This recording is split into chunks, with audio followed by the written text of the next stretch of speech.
Hello बच्चों, chemistry classes में आज फिर से आपका स्वागत है। मैं डॉक्टर जगदीश चंद्रा आपके सामने फिर एक बार प्रस्तुत हूँ अपना नया वीडियो लेके। इससे पहले मैंने पृष्ठ रसायन में 3 लेक्चर कंप्लीट कर दिए हैं। आज मेरा चौथा लेक्चर है और जो चौथा लेक्चर मेरा होगा आज, बहुत महत्वपूर्ण टॉपिक ये है। ये टॉपिक है उत्प्रेरक, उत्प्रेरण या उत्प्रेरक। तो आइए इसकी थोड़ा सा जानकारी हम ले लें पहले इतिहास के बारे में। सर्वप्रथम 1835 में वर्जिलियस नामक वैज्ञानिक ने उत्प्रेरक शब्द का सुझाव दिया था। देखा, उन्होंने बहुत सारे प्रयोगों से ये जाना या पाया कि किसी अभिक्रिया में कोई बाहरी पदार्थ मिलाने से उसके अभिक्रिया वेग में क्या आ जाता है, परिवर्तन आ जाता है, उसका अभिक्रिया वेग बढ़ जाता है, या कह लें हम कि उसकी संकीर्ण ऊर्जा में क्या आ जाती है, कमी आ जाती है। तो आइए एक बहुत सिंपल उदाहरण से मैं इसको आपको बताना चाहूँगा, लेकिन उससे पहले एक रिक्वेस्ट आपसे मैं करना चाह रहा हूँ। मेरा इस वीडियो को आप पूरा देखिएगा, तभी जाके आपको बहुत फ़ायदा होने वाला है। अदरवाइज़ फिर अधूरी कहानी रह जाएगी। तो इसलिए आप इस वीडियो को पूरा देखिएगा, तभी आपको कंप्लीट ये समझ में आ जाएगा। और एग्ज़ाम में डेफिनेट एक क्वेश्चन यहाँ से आता है और कॉम्पिटिशन एग्जाम में भी एक क्वेश्चन यहाँ से पूछा जाता है। तो आइए एक उदाहरण के साथ मैं इसको समझाने की कोशिश करूँगा। आइए उदाहरण, एक सिंपल उदाहरण हम लेते हैं। सिंपल उदाहरण क्या है? सिंपल उदाहरण है इथीन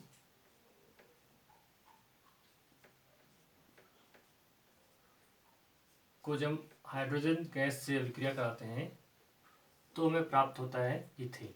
क्या प्राप्त होता है? इथेन। CH2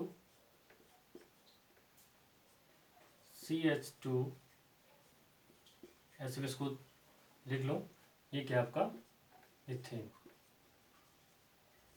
क्या ये आपका इथेन ये है। अब देखिए, ये क्या अभिक्रिया है? मीन्स इथेन से इथेन, अनसैचुरेटेड हाइड्रोकार्बन से सैचुरेटेड हाइड्रोकार्बन बनाने का एक मेथड है। अगर इस अभिक्रिया को हम कराते हैं तो अभिक्रिया सीधे होगी नहीं। कब होगी अभिक्रिया? जब ये हाइड्रोजन्स क्या होगा? ब्रेक करेगा। ये हाइड्रोजन एक दूसरे को होल्ड किए हुए हैं, जब ये टूटेंगे तब जाके ये कहीं इससे जुड़ सकते हैं। अब अभी कैसे जुड़े? तो उसके लिए काफ़ी ऊर्जा की हमें क्या पड़ेगी? आवश्यकता पड़ेगी। तो इसको तोड़ने के लिए माना हम कह सकते हैं, माना इसको तोड़ने के लिए जो इसकी सक्रिय ऊर्जा है, मीन्स एक्टिवेशन एनर्जी, वो है आपकी संकीर्ण ऊर्जा। इस सब क्रिया के लिए मैं कह दूं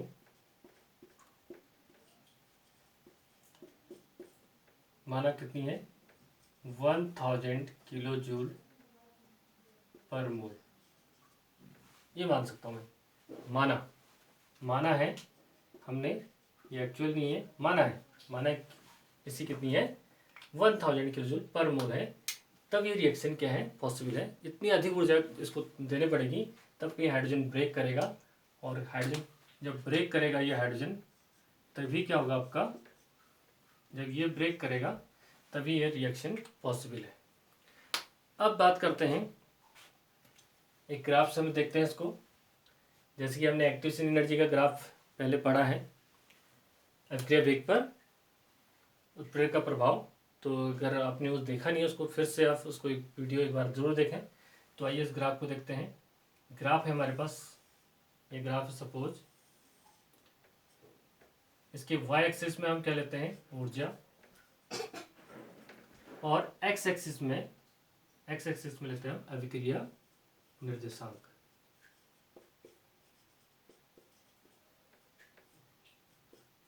अभिक्रिया निर्देशांक हमने लिया। माना जो हमारे पास ये अभिकारक है उसकी ऊर्जा ये है। सपोज अभिकारक क्या हमारे पास? CH2 double bond CH2 plus H2। ये दो अभिकारक हैं जिनकी ऊर्जा क्या है? ऊर्जा का स्तर क्या है? ये है।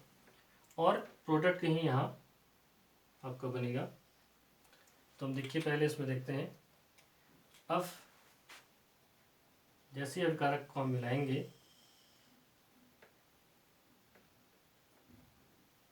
तो ये ग्राफ आपका ऐसे जाएगा। तो ये जो ग्राफ ऊपर को जा रहा है ये क्या है, इस अभिक्रिया के लिए संकीर्ण ऊर्जा है, जो हम कह रहे हैं लगभग कितनी है, 1000 है किलो जूल पर मोल। और यहाँ पे क्या होता है आपका मध्यवर्ती बनता है, मध्यवर्ती बना और फिर बना आपका प्रोडक्ट। तो काफ़ी लॉन्ग टाइम कंज्यूमिंग और हाई एनर्जी रिक्वायर्ड वाली रिएक्शन होगी आपकी। अब ये रिएक्शन हो गया काफ़ी, जिसकी संकीर्ण ऊर्जा क्या है, काफ़ी ज़्यादा है। वो कितनी है, वो है आपकी, ये होगी आपकी संकीर्ण ऊर्जा, इसे बोलते हैं हम संकीर्ण ऊर्जा।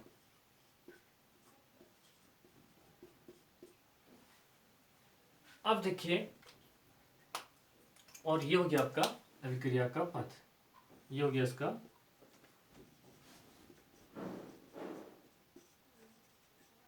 अभिक्रिया का पद बिना उत्प्रेरक के, बिना उत्प्रेरक के, ये आपको ध्यान रखना है। बिना उत्प्रेरक का एक पद है, मीन्स जिसमें कितनी ऊर्जा लगी, मान रहे हैं हम 1000 किलो जूल पर मोल, इतनी ऊर्जा लगी।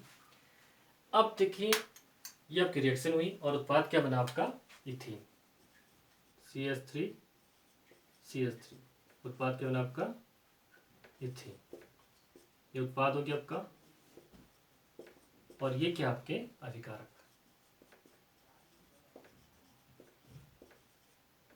ये क्या आपके अभिकारक है। अब जो है, अब ये जो अभिक्रिया है इसमें काफ़ी ऊर्जा खर्च हो रही है। तो इसमें एक उदाहरण मैं आपको देता हूँ कि जब उत्प्रेरक आ जाएगा तो ये अभिक्रिया क्या हो जाएगी आपकी, शॉर्ट हो जाएगी, मीन्स संकीर्ण ऊर्जा कम हो जाएगी और उसके बाद जल्दी से आपका रिएक्शन होगा, कम समय में होगा, अभिक्रिया का वेग बढ़ जाएगा। तो एक उदाहरण से हम समझते हैं। माना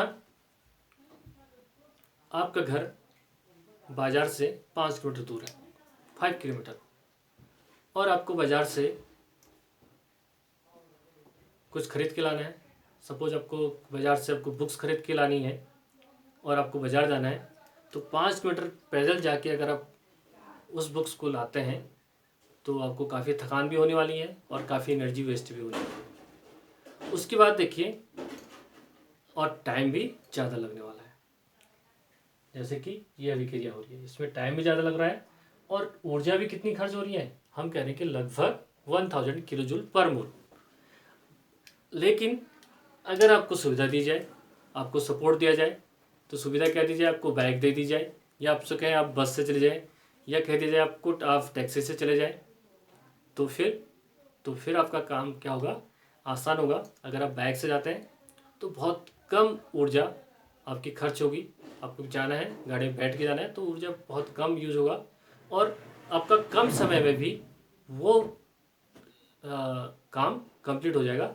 लेकिन आप ध्यान दीजिए, लेकिन जो आपको सपोर्टर दिया गया, जो आपको बस या बस से गए, टैक्सी से गए या अपनी बाइक से गए, वो केवल आपको सपोर्ट किया, उसने आपको मार्केट में छोड़ दिया और फिर घर पे छोड़ दिया, लेकिन अपना क्या है अलग है, वो आपके घर के अंदर नहीं आया, आपकी सब्जी के साथ नहीं रहा, है ना। तो ये अब समझने की बात है। तो वो क्या होगी, आपके एक सुपर पावर होगी जिसने आपका काम क्या कर दिया, बहुत शॉर्ट कर दिया। अब उसी तरह से इस रिएक्शन में आपको एक सुपरमैन बताता हूँ। वो सुपरमैन कौन है, वो सुपरमैन है यहाँ पे निकिल। क्या है वो सुपरमैन, निकिल है। निकिल डी ब्लॉक का तत्व है, धातु है, ट्रांजिशन मेटल इसको हम कहेंगे। तो ये जैसे इस रिएक्शन में इसको हम डालेंगे तो जो ये संकीर्ण ऊर्जा है ये लगभग इसकी क्या हो जाती है, आपकी आधी हो जाती है। ये क्या हो जाती है, इसकी आधी हो जाती है, जस्ट इसकी आधी हो जाती है। फिर देखिए क्या होता है, आप देखते हैं जैसे हमारा सुपरमैन रिएक्शन में आ जाता है तो अब ये ग्राफ कैसे जा रहा, देखिए ये जो संकीर्ण ऊर्जा है या एक्टिव एनर्जी है वो भी कम होगी। तो मानस संकीर्ण ऊर्जा अब कितनी होगी, 500 किलो जूल पर मोल कम हो गई उत्प्रेरक के साथ उत्प्रेरक मिलाने पर, और टाइम भी कम लगा, वेग भी बढ़ गया अभिक्रिया का। तो ये है आपका अभिक्रिया का पद उत्प्रेरक के साथ। और ये आपकी संकीर्ण ऊर्जा जो ये यहाँ पे ये है, ये है जो है संकीर्ण ऊर्जा उत्प्रेरक की उपस्थिति में। तो इससे क्लियर हो जाता है कि अभिक्रिया के लिए उत्प्रेरक कितना महत्वपूर्ण है। तो इसी अभिक्रिया को मैं फिर एक इसके मैकेनिज्म से समझते हैं। माना ये आपका क्या है, निकिल धातु है, और इस पे क्या हुआ आपका, इस पे क्या होता है, जो हाइड्रोजन है इसका पहले अधिशोषण होता है। पहले किसका अधिशोषण होता है, हाइड्रोजन का। हाइड्रोजन का क्या हुआ यहाँ पे, अधिशोषण। क्या हुआ यहाँ पे, अधिशोषण मीन्स एडजॉर्प्शन, पहला स्टेप। तो निकिल ने क्या किया, मीन्स जो सुपरमैन जिसे हम कह रहे हैं, उस सुपरमैन ने जो दो हाइड्रोजन बहुत स्ट्रांगली बॉन्डेड थे, मीन्स उनमें गुत्था गुत्थी हो रही थी, चिपके थे, तो उनको पकड़ा, खींच के अलग कर लिया, दोनों अपने हाथों में पकड़ लिया। तो वही चीज़ यहाँ पर जो दिखा रहा है, मीन्स अधिशोषण किया और अपने पास लाया, और इनकी जो बीच की बॉन्डिंग थी उसको क्या बना दिया, कमजोर कर दिया। उसके बाद हम देखते हैं अब ये कहाँ जाके किसका अधिशोषण करेगा। जैसे इसने हाइड्रोजन को अपने पर अधिशोषण किया, अब ये एक्टिवेट हो गया किसके लिए, इथीन को। तो ये इथीन से CH3 हम कह लें, इसका क्या कर दिया, इस रिएक्टेंट का भी क्या कर दिया, अधिशोषण कर दिया। और अब अगला स्टेप क्या बनता है आपका, अगला स्टेप हो जाता है आपका ये निकिल का सरफेस, और यहाँ पे CH3,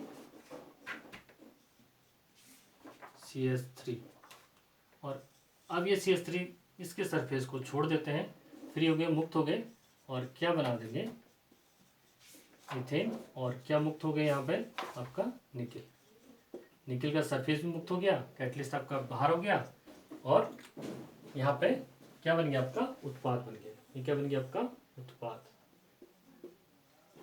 ये बन गया आपका उत्पाद। तो बहुत आसान सा उदाहरण से, और कभी नहीं भूलने वाला, अगर इसको आप बहुत ध्यान से देखिए, फिर मैं बता दूं, इथीन था, इथीन में हाइड्रोजन, जब हमने कैटलिस्ट यूज नहीं किया था तो संकीर्ण ऊर्जा, जो ऊर्जा लग रही थी बहुत अधिक लग रही थी। माना कि हमने यहाँ पे 1000 किलो जूल पर मोल, और जैसे ही हमने सुपरमैन इसमें डाल दिया, मीन्स निकिल डाल दिया, जैसे मैंने बताया था निकिल, आपका एक क्वेश्चन भी बन सकता है कि निकिल क्यों यूज किया जा रहा है। तो उस क्वेश्चन का आंसर मैं बता दूं, जो ट्रांजिशन मेटल होते हैं इनका जो सरफेस एरिया होता है वो क्या होता है, अधिक होता है, और इनमें क्या होता है, अर्ध भरे डी कक्ष होते हैं, इसलिए इनका यूज़ किया जाता है, ये मैं बता चुका हूँ। इसलिए अब देखिए जो निकिल यहाँ पे जैसे यूज़ करते हैं तो ये ग्राफ कहा जाता है इतना, मीन्स संकीर्ण ऊर्जा क्या हो जाती है, कम हो जाती है। अब देखिए इस परिभाषा से हम एक बार फिर इसको समझ लेते हैं। उत्प्रेरण वह पदार्थ जो रासायनिक अभिक्रिया के वेग को परिवर्तित कर देता है। वेग को परिवर्तित कर दिया, वेग क्या हो जाएगा, तेज होगा, स्पीड से, जैसे मैं कहता 5 फुट दौड़ना है तो गाड़ी ज़्यादा जल्दी जाएगी या पैदल, लाजमी गाड़ी बहुत जल्दी जाएगी। तो परंतु स्वयं द्रव्यमान और संगठन की दृष्टि से अंत में अपरिवर्तित रहता है। देखिए निकिल बिल्कुल अपना द्रव्यमान या उसको कुछ भी फर्क नहीं पड़ा, अपना सरफेस से अलग हो गया। उत्प्रेरक कैटलिस्ट कहलाता है, यह क्रिया उत्प्रेरण मीन्स कैटालिसिस कहलाती है। तो ये सिंपल सी परिभाषा, और इसको समझने के लिए मैंने पहले भी आपको समझा चुका हूँ केमिकल काइनेटिक्स में संकीर्ण ऊर्जा, एक्टिव से एनर्जी, तो वही चीज़ ये भी है। अब बात करते हैं उत्प्रेरक वर्धक। प्रत्येक उत्प्रेरक वर्धक क्या, वर्धक वर्ड से समझाना है बढ़ाने वाला, उत्प्रेरक की क्षमता को बढ़ाने वाला, मीन्स जो उत्प्रेरक तो है, सरफेस देगा, लेकिन उसकी शक्ति को और बढ़ा दे। तो इसका एक उदाहरण हमारे पास है, ये है हमारे पास उदाहरण, हैबर प्रक्रम। हैबर प्रक्रम में अमोनिया का निर्माण, अमोनिया बनाना, हमने बहुत पहले पढ़ा होगा, नहीं पढ़ा तो यहाँ पे मैं बताता हूँ। इसमें रिएक्शन है N2 gas plus 3H2 gas, दोनों गैसेज हैं, और किसकी उपस्थिति में Fe कैटालिस्ट आयरन, और बनता है आपका अमोनिया 2NH3 अमोनिया गैस। बहुत प्यारी सी गैस क्या बन जाती है, अमोनिया। लेकिन जो यहाँ पे कैटलिस्ट है, जो ये कैटलिस्ट आपको दिख रहा है, इसको इसमें वर्धक के रूप में हम यूज करते हैं मोलिब्डेनम या वेनेडियम पेंटॉक्साइड। तो ये हो गया आपका उत्प्रेरक यहाँ पे, और ये क्या हो गया आपके वर्धक, ये क्या आपके वर्धक है। तो ये रिएक्शन को बहुत मतलब जैसे ही आपका क्या होगा, ये आयरन की जो उत्प्रेरक क्षमता बढ़ाते हैं तो बहुत जल्दी आपका क्या बन जाती है, प्यारी सी अमोनिया गैस बन जाती है। अब ये तो गया उत्प्रेरक वर्धक। अब दूसरा कंडीशन ये आती है, उत्प्रेरक बेस भी होते हैं जो उत्प्रेरक की क्षमता को क्या कर देते हैं, कम कर देते हैं। उत्प्रेरक की क्षमता को नष्ट करने वाला क्या कहलाएगा, उत्प्रेरक के लिए क्या होगा, एक पॉइजन होगा, विष होगा। कैसे हो सकता है, इसी अभिक्रिया से मैं समझा सकता हूँ। जैसे यहाँ पे सरफेस किसका था, यहाँ पे सरफेस था आपका आयरन का, किसका था, ये आयरन का सरफेस है। यहाँ पर भी फिर देखिए ट्रांजिशन मेटल आया, डी ब्लॉक का तत्व आया। डी ब्लॉक के तत्व ही कैटलिस्ट क्यों यूज किए जाते हैं, कंडीशन में बहुत बार पूछा गया है, पूछा जाता है। तो आप ध्यान रखिए कि डी ब्लॉक के तत्व ही उत्प्रेरक के लिए क्यों काम आते हैं, क्योंकि इनके पास हाफ फिल्डेड ऑर्बिटल होते हैं, वैकेंट ऑर्बिटल होते हैं, मीन्स हाफ फिल्डेड मीन्स अर्ध भरे कक्षक होते हैं, और या खाली कक्षक होते हैं, तो जिनके जिससे इनको रिएक्शन के लिए ज़्यादा सरफेस इनके पास अवेलेबल होता है, इसलिए इनको कैटलिस्ट के लिए यूज किया जाता है। अब देखिए, अब बेस क्या होगा, सपोज H2S गैस है, कार्बन मोनोऑक्साइड है, तो जब ये आयरन के सरफेस पर ये आ जाती है, ये एडजॉर्ब हो जाती है, ये अपने आप एडजॉर्ब हो जाती है, तो फिर जो रिएक्टेंट है, जो अभिकारक है, इनको यहाँ एडजॉर्प्शन होने में क्या आ जाती है, दिक्कत आ जाती है, जिससे क्या होगा, मीन्स उत्प्रेरक की क्षमता को क्या कर देंगे, नष्ट कर देंगे। इसके सरफेस को खुद ब खुद इसके सरफेस से क्या हो जाते हैं, चिपक जाते हैं। तो ये हो गया आपका उत्प्रेरक बेस। अब बात करते हैं, तो अब देखिए यहाँ पर अधिशोषण के प्रकार की हम बात करते हैं। अभिकारक उत्पाद तथा उत्प्रेरण की भौतिक अवस्था के आधार पर यह दो प्रकार का होता है। भौतिक अवस्था के आधार पर हम देखते हैं समांगी उत्प्रेरण और विषमांगी उत्प्रेरण। समांगी उत्प्रेरण में हम देखते हैं क्रियाकारक, अभिकारक, उत्प्रेरक, उत्पाद सब क्या होंगे, एक समान होंगे, तब इसको हम बोलते हैं समांगी। इसमें एक उदाहरण हम लिख सकते हैं, जैसे एक उदाहरण हमारे पास है 2SO2, ये भी गैस है, और इसमें फिर ऑक्सीजन गैस मिलाई जाए O2, और उत्प्रेरक भी क्या हो हमारे पास, नाइट्रिक ऑक्साइड गैस है, तो सब गैस है, अभिकारक गैस है, और आपका जो प्रोडक्ट बनता है वो क्या बनता है, सल्फर ट्राइऑक्साइड, ये भी क्या है आपका गैस है। तो यहाँ पे अभिकारक, जो आपके अभिकारक हैं या क्रियाकारक, ये भी गैस अवस्था में है। उत्प्रेरक ये है आपका, और उत्पाद, तीनों की जो अवस्था है, जो भौतिक अवस्था है, वो क्या है, गैस है, इसलिए इसको हम कह सकते हैं समांगी उत्प्रेरण। और इसका दूसरा अपोजिट हम कह सकते हैं विषमांगी उत्प्रेरण, जिसमें क्रियाकारक या अभिकारक, उत्प्रेरक, उत्पाद सभी क्या हो सकते हैं, इनमें से कुछ क्या हो जाए, जब भिन्नता आ जाती है इसमें, तो उसे हम कहेंगे विषमांगी उत्प्रेरण। इस पर हमारे पास उदाहरण है, बहुत अच्छा उदाहरण हमारे पास ये है अमोनिया बनने का। नाइट्रोजन गैस है, हाइड्रोजन गैस है, लेकिन यहाँ पे जो आयरन हम लेते हैं Fe, ये क्या है, सॉलिड है, ठोस है, और बनता है NH3 अमोनिया। अमोनिया भी क्या बनती है, गैस फॉर्म बनती है, और ये सॉलिड है V2O5, ये गैस है। तो हम ये देख रहे हैं यहाँ पे क्या है आपका, यहाँ पे क्या है, आयरन जो उत्प्रेरक है वो क्या है, सॉलिड है, जबकि अभिकारक और उत्पाद क्या है, गैसेस है। तो भौतिक अवस्था क्या है यहाँ पे, भिन्न है। तो ये चीज़ हमें देखना है तो अधिशोषण के प्रकार के आधार पर हम देखते हैं। अवस्था, भौतिक अवस्था के आधार पर ये दो प्रकार का होता है, समांगी उत्प्रेरण और विषमांगी उत्प्रेरण। तो आप चाहे इतना शॉर्ट स्क्रीन कर लें, फिर मैं इसके सिद्धांत की बात करता हूँ। आप शॉर्ट स्क्रीन कर लीजिए इसका। आप देखिए विषमांगी उत्प्रेरण का अधिशोषण सिद्धांत क्या है। इस सिद्धांत पे जो है, जो आपकी अभिक्रिया होती है, उत्प्रेरक की सतह पर अभिकारकों का विसरण तथा फिर अधिशोषण। तो पहले विसरण हो जाता है, फिर क्या होता है, अधिशोषण होता है। उत्प्रेरक तथा सतह पर रासायनिक अभिक्रिया द्वारा उचित ऊर्जा के मध्यवर्ती का निर्माण। जो उत्प्रेरक द्वारा जो सतह पर रासायनिक क्रिया द्वारा उचित ऊर्जा का निर्माण मीन्स जो हम कहते हैं जो एक्टिवेशन एनर्जी होती है वो कम हो जाती है पहले से। उत्प्रेरण की सतह से विशोषण मीन्स लास्ट में क्या होता है, विशोषण होता है, विशोषण होता है। और विशोषण से फिर से क्या होता है, आपकी घटना क्या होती है कि आपका उत्पाद बनता है और उत्प्रेरक फिर से क्या होता है, अलग हो जाता है और नेक्स्ट रिएक्शन के लिए फिर क्या होता है, तैयार होता है, सतह वाई के लिए तैयार हो जाती है। तो इसके एक उदाहरण मैं आपके सामने प्रस्तुत करता हूँ। सपोज ए बी क्या है, उत्पाद है, अभिकारक। सपोज ए प्लस बी क्या है, अभिकारक है, और इनसे जो उत्पाद बनता है वो क्या बनता है, आपका ए बी। क्या बनता है, ए बी बनता है। और यहाँ पर हम क्या लेते हैं, उत्प्रेरक लेते हैं, वो कोई भी हो सकता है। तो इसको एक उससे मैं आपको शो करता हूँ। जो ये उत्प्रेरक है ये क्या देता है, स्पष्ट देता है अभिक्रिया को करने के लिए। तो पहले मैं कोई एक उदाहरण आपको बना लो उसका। सपोज ये क्या है, एक उत्प्रेरक है और ये उत्प्रेरक की क्या है, सतह है। ये क्या है, एक उत्प्रेरक की सतह है। ये क्या आपका उत्प्रेरक।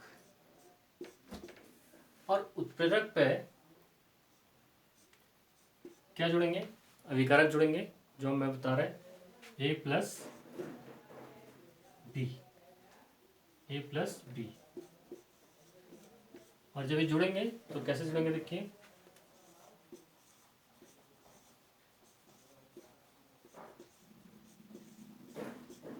ये देखिए। सपोज ए यहाँ जुड़ गया, सपोज बी यहाँ जुड़ गया, या ये भी जुड़ गए। और अब क्या, ये क्या बन गया आपके मध्यवर्ती हम कह लें। तो यहाँ पे क्या हुआ, आपका उत्प्रेरक की सतह पर अधिशोषण हुआ। तो यहाँ पे क्या हुआ, अधिशोषण। यहाँ पे क्या हुआ, आपका अधिशोषण हुआ।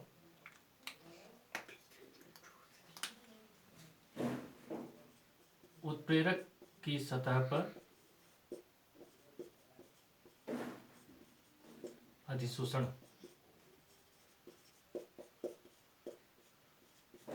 उत्प्रेरक की सतह पर क्या हुआ, यहाँ पे अधिशोषण हुआ और क्या तैयार हो गया, आपका मध्यवर्ती। अब देखते हैं नेक्स्ट स्टेप क्या होगा।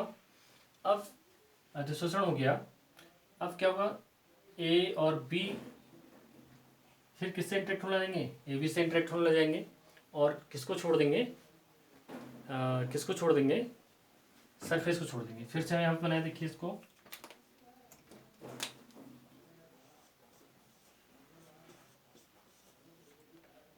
ए और बी में क्या हो जाएगी, अब बॉन्डिंग हो जाएगी, मध्यवर्ती बन गया। और ये बन गया आपका मध्यवर्ती। और फाइनल अब क्या होता है, थर्ड स्टेप में क्या होता है कि विशोषण हो जाता है। जो उत्पाद बना आपका, ये जो उत्पाद ए बी है, उत्पाद में टूट जाएगा। तो यहाँ पर बन जाएगा आपका ए बी में बॉन्डिंग होगी, बन गया आपका उत्पाद। और जो ये है आपका कैटलिस्ट, ये आपका अलग हो गया। कैटलिस्ट क्या हो गया, आपका अलग हो गया। ये देखिए कैटलिस्ट फिर से अपने सरफेस से फ्री हो गया। ये हो गया आपका उत्प्रेरक। तो कोई भी अभिक्रिया होती है जिसमें उत्प्रेरक हम यूज़ करते हैं, तो उत्प्रेरक जो है अभिक्रिया को सपोर्ट करता है, उसको प्रोसीड करता है, उसके संकीर्ण ऊर्जा को कम करके रिएक्शन को जल्दी करता है और अपने आप क्या होता है, अलग हो जाता है। जैसे हम कह रहे हैं कि अगर हम गाड़ी से जा रहे हैं तो गाड़ी हमें जल्दी छोड़ेगी और जल्दी वहाँ पहुँचाएगी अपने उस पर, और जल्दी हमें छोड़ देगी और हम अपना काम कर लेंगे। हमारा क्या बन गया, उत्पाद बन गया। तो ये बन गया आपके उत्पाद। तो ये एक उदाहरण के साथ आपका इसकी मैकेनिज्म होगी। अब बात करते हैं हम लास्ट पॉइंट पे कि उत्प्रेरक होते हैं जनरल कितने प्रकार के होते हैं। तो अब बात करते हैं हम जनरल उत्प्रेरकों के प्रकार। तो जनरली हम देखते हैं तो उत्प्रेरक धनात्मक हो सकते हैं, पॉजिटिव उत्प्रेरक ऋणात्मक हो सकते हैं, और सतह उत्प्रेरक और प्रेरित उत्प्रेरक। तो 4 मुख्य प्रकार से हो सकते हैं। तो पॉजिटिव की बात हम कर सकते हैं वे पदार्थ या वे उत्प्रेरक, वे पदार्थ जिसमें अभिक्रिया वेग बढ़ता है, जिसमें अभिक्रिया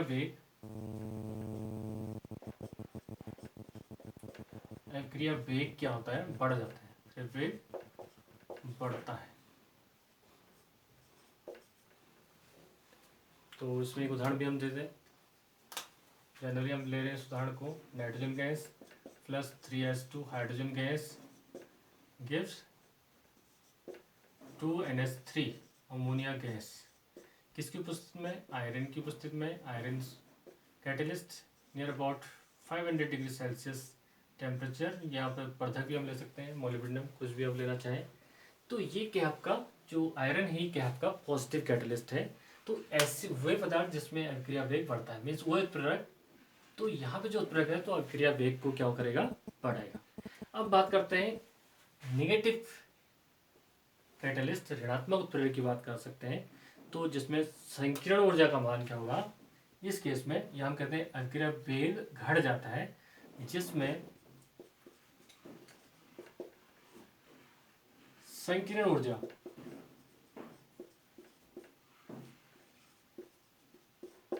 का मान बढ़ जाता है। घटने के बजाय यहाँ पे क्या होगा, बढ़ जाता है। बढ़ जाता तो रिएक्शन क्या होगी, अब लेट में होगी। जो जल्दी हो रही थी, क्विक हो रही थी, अब वो क्या होगी, देर में होगी। और कई बार हमें ऐसी ज़रूरत पड़ती भी है कि हमें रिएक्शन देर में हो। जैसे हाइड्रोजन परऑक्साइड धीरे धीरे क्या हो जाती है, खुद ब खुद स्वतः विघटित हो जाती है। तो हम ये चाहते हैं कि जो उसका विघटन का रेट हो हाइड्रोजन परऑक्साइड का, वो कम हो। वो किस में विघटित होती है, जल और ऑक्सीजन गैस में विघटित हो जाती है। तो हम चाहते हैं कि हाइड्रोजन परऑक्साइड जो है इतना जल्दी क्या हो, विघटित ना हो। तो उसमें हम क्या डाल देते हैं, ग्लिसरीन। तो ये बेस्ट उदाहरण हमारे लिए हो सकता है। और ऋणात्मक कैटलिस्ट भी हमारे लिए उपयोगी है। इसका मतलब जैसे हाइड्रोजन परऑक्साइड 2H2O2, इसमें हम क्या डाल दें, ग्लिसरीन डाल दें। क्या डाल दें, यहाँ पे ग्लिसरीन डाल दें। तो जो विघटन है इसका किसमें, H2O जल और ऑक्सीजन में, वो क्या हो जाएगा, आपका कम हो जाएगा। वो क्या हो जाएगा, स्लो हो जाएगा। तो हमें यहाँ पे जो हमारा हाइड्रोजन परऑक्साइड है जल्दी विघटित नहीं होगा। तो वहाँ पे हमें क्या यूज करना है, ग्लिसरीन। अब है तीसरा स्वतः उत्प्रेरक। स्वतः मीन्स खुद ब खुद, जब किसी अभिक्रिया में उत्पाद ही, यहाँ पे लिख सकते हैं हम, जब किसी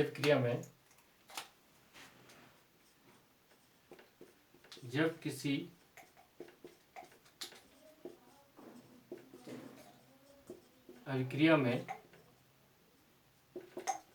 उत्पाद ही उत्प्रेरक का काम करे।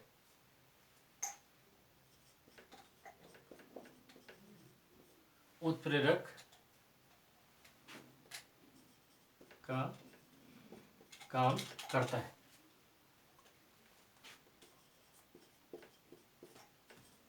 तो स्वतः उत्प्रेरण हो गया, अभिक्रिया में जो उत्पाद है वही जो है आपका क्या कर रहा है, उत्प्रेरक का काम कर रहा है।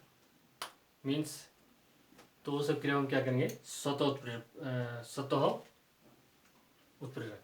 तो कैसे हम कह सकते हैं, आपको पता है स्टीरिफिकेशन की बात हम करते हैं। जैसे आपका CH3COO C2H5 इथाइल एसीटेट में हम जल मिलाते हैं, तो यहाँ पे कोई उत्प्रेरक की जरूरत नहीं पड़ती है। हम क्या डालते हैं, H2SO4 डालते हैं।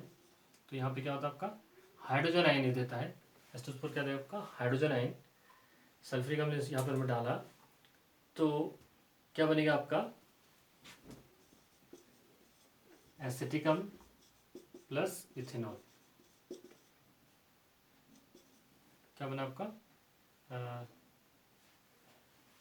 और एसिटिक इथेनॉल और एसिटिक अम्ल में फिर से हम क्या, फिर से जल का अणु जल डालेंगे तो फिर से ये बन जाएगा। तो ये स्वतः प्रक्रिया हो रही है। तो यहाँ पर हम देख रहे हैं, यहाँ पे हाइड्रोजन आइंस जो है, जो आपका पहले रिएक्शन क्या होती है, धीमी होती है। पहले रिएक्शन क्या होती है, धीमी होती है, और फिर क्या हो जाती है, तेज हो जाती है। फिर जो है हाइड्रोजन आयन की उपस्थिति में रिएक्शन थोड़ी क्या हो जाती है, फिर तेज हो जाती है। फिर आपका जो है एसिटिक अम्ल और इथेनॉल से फिर से आपका क्या बन सकता है, ईस्टर बन सकता है। मीन्स उत्पाद से फिर अभिकारक में ये बदल सकता है। तो ये स्वतः उत्प्रेरक की क्रिया है। अब अगला है हमारा प्रेरित उत्प्रेरक। बहुत महत्वपूर्ण है प्रेरित। जैसे मैं इसमें एक उदाहरण भी देता हूँ। जैसे क्लास में कुछ बच्चे होशियार होते हैं और कुछ बच्चे उनको देख देख के होशियार बन जाते हैं। मीन्स वो भी मेहनत कर लेते हैं। कुछ बच्चे बहुत मेहनत कर रहे हैं और बहुत अच्छा काम कर रहे हैं, तो दूसरा बच्चा चाहता है यार जितना अच्छा काम कर रहा है तो मैं भी अच्छा काम करूँ। मीन्स उससे प्रेरित होके, या हम किसी से प्रेरित हो जाते हैं कि यार वो बहुत अच्छा काम कर रहा है तो हमको भी अच्छा काम करना चाहिए। तो ये हो गया आपका प्रेरित उत्प्रेरण की बात हम करेंगे। तो प्रेरित उत्प्रेरण ही हम कह लें इसको, कोई बात नहीं। प्रेरित उत्प्रेरण की बात हम करते हैं, प्रेरित उत्प्रेरक। तो इसको इंड्यूस कैटलिस्ट भी कर सकते हैं। जब एक अभिक्रिया, ऐसा हम कर सकते हैं, जब एक अभिक्रिया दूसरी अभिक्रिया से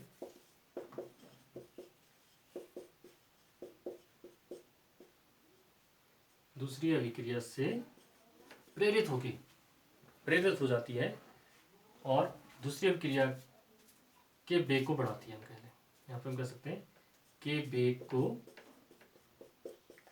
बढ़ाती है,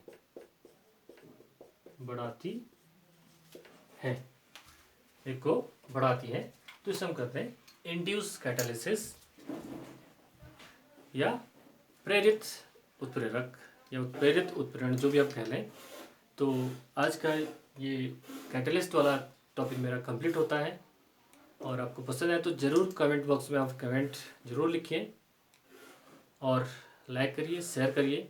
और आज के लिए इतना काफ़ी है। Thank you.